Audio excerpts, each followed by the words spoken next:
どうも、スバルが大好きなゆっくりレ夢ムちゃんです。こんにちは。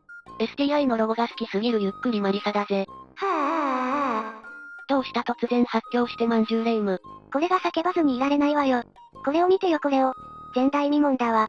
ああ、これは今現状、荒れに荒れてる日本で行われたラリーの問題行動だな。ラリー好きとしては見逃せない話題よ。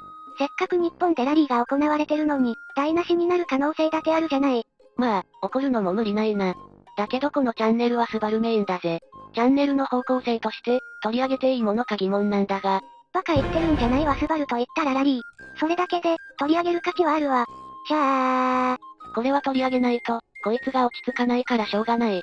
そこで今回この動画では、炎上、残念な危険走行をラリードライバーがやるとこうなるゆっくり解説を紹介するぜ。もし、この件で物申したい人がいればガンガンコメントで書いてってね。それでは、ゆっくりしていってね。まずは、この件を知らない人に向けて簡単に事の経緯を紹介していくぜ。事件が起きたのは、2022年4月3日のツールド九州2022インカラツでの出来事だ。確かこれは、JAF 全日本選手権第2戦だったわね。そこで、開催公式からこのような文章が発表されたんだ。ナンバー37に対して、SS6 ストップから TC7 の間で、SS ラリー開催規定別点をスペシャルステージラリーに適用される罰則に該当する行為を行ったため、本競技会において失格判定とする。そんで、その発端になった写真というのが SNS で投稿されたこれよね。そうだな。ウプ主はラリーを見るのは好きだが、にわかのためルールとかよくわからん。そのため、一度問題の写真を流すので、皆様の感想を教えてほしいんだぜ。待たせたな。大丈夫だ。問題ない。何これ。犯罪的だ。ふざけやがって。ラリーの知識がなくても普通に道路交通法違反でしょこれ。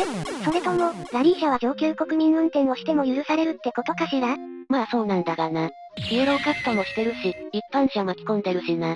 さっきの公式からもあったが、レギュレーションでこのようなことが書かれている。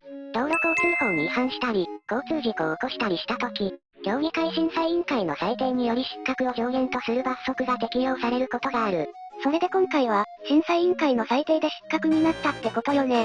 まあ、運転のプロたるドライバーが起こしてはならない前代未聞のことだからな。運営側もことを重く見たんだろうぜ。きっとネットも大荒れ、大炎上してることでしょうね。大炎上かどうかわからないが、色々と論争は起きているな。私には理解しがたいが、一部では擁護組も一定数いるんだ。これを擁護できるってどういう神経なの？普通に道路交通法違反なのに？それじゃあ、SNS での意見の一部を見ていこうか。佐賀県警 JAF を冠案件。リエゾン区間では一般車両優先及びキープレフトで地元の方々の迷惑にならないように走行してくださいと通達が出ていたとはいえ、それを無視してまで対向車線を逆走した理由が気になります。ペナルティとしてライセンスし確定しないし剥奪は避けられないでしょうね。リエゾン区間でなかなかダーティーな。くまモンゴをぶち抜いてオーバースピードで曲がり角オーバーしたっぽいですね。あの軽自動車も何事かと思って驚いたでしょうね。しかし、会社の看板背負ってる自覚ないんかいな。天下の行動を走ってるのに競技が何より優先されることは絶対ありえないのに、こんなことするからこの国のレースに対する一般的イメージが暴走族とくくられるんだって。謝罪文見てからこれ見たら思ってるよりひどい交通ルール違反だった。こいつらのせいでまたもうタースポーツが興味ない一般の方から目の敵にされてしまう。うわぁ。これはひどい。ただでさえ、モータースポーツは興味ない一般人様たちからは暴走族と対して変わらない目で見ているので、可能な限りお行儀よく走らないと。昔からの根強い悪習なのか、リエゾン区間でタイムテブルのために無茶な運転するドライバーも多い。15年弱前に東日本ラリーだったけど、SS 移動中にすげえ速度でかなりの競技者に追い越された。FIA 世界選手権を呼ぶには競技者も主催の管理もまだレベルが低いなって思ってる。マジでラリーなんて一番一般の理解を得てやってる競技なんだからこういうことすると競技自体潰れるのわからんかね。トヨタとかが頑張って広報活動して映画も作ってラリーに対するイメージ向上をして実際がこれじゃ競技なんかできねえよ。やっぱり、モータースポーツの印象を気にする人が怒ってるみたいね。そうだな。そもそもの話、そういう車に良い印象を持ってない人が多い中、いろいろな人の尽力を得て開催されてるラリーを最悪なくならせる可能性もあるからな。今の意見の中で気になる点が2点あるのだけれどいいかしら？お、なんだ言ってみろレ夢ム。まず一つは、リエゾンって何？ああ、これはラリーの専門用語だからな。簡単にリエゾンの説明をすると、ラリーっていうのは基本、決められた範囲内のタイムアタックをするものなんだ。その場所には、一般道を使っていかないといけないんだが、当然一般車もいる。時には、ドライバーが速度超過で捕まることもあるんだ。なるほど。その区間で問題があったわけね。それともう一つは、これに対してなんか、声明とかは出てないの？今回暴走行為をしてしまったドライバーの会社である、株式会社愛信が出したぞ。ふむふむ。どういった内容だったの？かいつまんで説明すると、全面的に悪いですごめんなさい。でもね、理由はちゃんとあるんよ。本来後ろにいるはずの車が間違って、前に出てて、それに気づいた前の車が追い越ししてって合図くれたんよ。だから追い抜いちゃったんだ。だけど全部悪いからごめんやで。罰としてしばらくレースとかそういうの出ないから、社員教育徹底していくわ。ほんと、重ねて申し訳ないんご。とまあこんな感じだ。ふざけすぎよ。ちゃんと訳しなさいよ。そんなこと言っても、大体こんな感じの内容だったんだぜ。それで、ネット民の反応はどうなの？ざっと見た感じだけど、おおよそ9割くらいは大怒りって感じだな。しかも間の悪いことに、事件が起こったすぐではなく、炎上してから謝罪文が出されたこと。そして、謝罪文なのに前の車が悪いみたいな、言い訳にも取られるような内容だったからダブルで批判は殺到してるな。確かになんとも間が悪い。それに謝罪の場で、前の車が悪い的な、ニュアンスに取られるような記載をしたのも謝罪としては悪手よね。ある程度、収まってからことの経緯を書けばまた違った取られ方になったろうに。そうだな。迅速に事実だけを告げて謝罪してればもしかしたら、ここまでにはなってなかったかもな。ちなみに、この愛信の発表に対するネット民の反応を見ていこう。ドライバーとコドライバーのライセンスは剥奪が妥当でしょう。リエゾン区間では一般車と同じく交通法規の遵守は当たり前のこと。たまたま、事故にならなかっただけで、もし他物の命を奪ったり、傷つけてたら、どうするつもりだったの？ちょっとチームとしても、甘いんじゃない？起きてしまったことに関しての責任は取らねばなりませんが再発防止策を徹底し改善した後に必ず帰ってきて汚名を返上してください。どのチームよりもクリーンなチームとなって強くなって帰ってくることを願っています。この文書の悪いのは、自分たちが道交法違反をした事実だけ書けばいいのに先行した競技者から追い越しを促された際なんて書いて、言い訳しちゃってるとこだよな。お詫びにおいてこの一文はダメなやつだよ。会社のロゴがは、言ったやつでやらかしたからなプロとしてどうなんよってなる。というか主催者さんがすんごいかわいそう。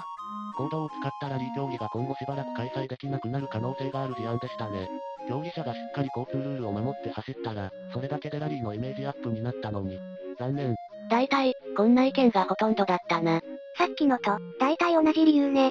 ただでさえ、車系は周りからの評判悪いしね。これがきっかけで、車に興味がない人からどんどんヘイトが溜まるのは車好き、としてはたまらないわね。さらにこの件で闇が深いのは、発表内容が食い違う点もあることだ。例えば、一緒にチームでやっていたラックと愛心の意見がこんな感じで違う。確かにこれは、似てるようで違うわね。これは本当かどうかわからんが、関係者は密告されたって言ってる。話も出てるな。真偽は定かではないが、もしそれが本当なら、常態化してた可能性がある事案だなこれは。そもそも、密告も何も行動走ってるのだから写真とか動画撮られるに決まってるのに。一応、両国組の話も見ていくが、視聴者の皆さんはどう思いますか？ぜひ、コメントで教えてくれだぜ。やったことはあかんことなんでしょうが、ラリーを見てもいない人がギャーラー騒ぐほどのことでもない気がするがね。興味なかった奴がわけわからず言いたい放題で草。ラリーのルールすらまともに知らない連中がギャーラー騒ぐのは良くないよ。お前らは判断ミスしたことねえのかよ。なんだろう言わんとすることはわからなくないけど。でも今回は、地域住民の協力がある中で、行動でやったからそりゃ興味ない人でも、騒ぐのは当然だと思うのだけど、逆に騒動にならなければ常態化するわ。そうだな。それに、判断ミスって話があるけど、これ誰しも知ってる道路交通法だから、逆に、これを判断ミスでやっちゃうあたり、やってしまったらダメなミスじゃないかと思う。例えとして合ってるかわからんが、1株1000円で設定しないといけないところを、1000株1円で設定出しちゃったみたいな。なんかリアルに聞いたことある事件だけど、例えとしては違うかな？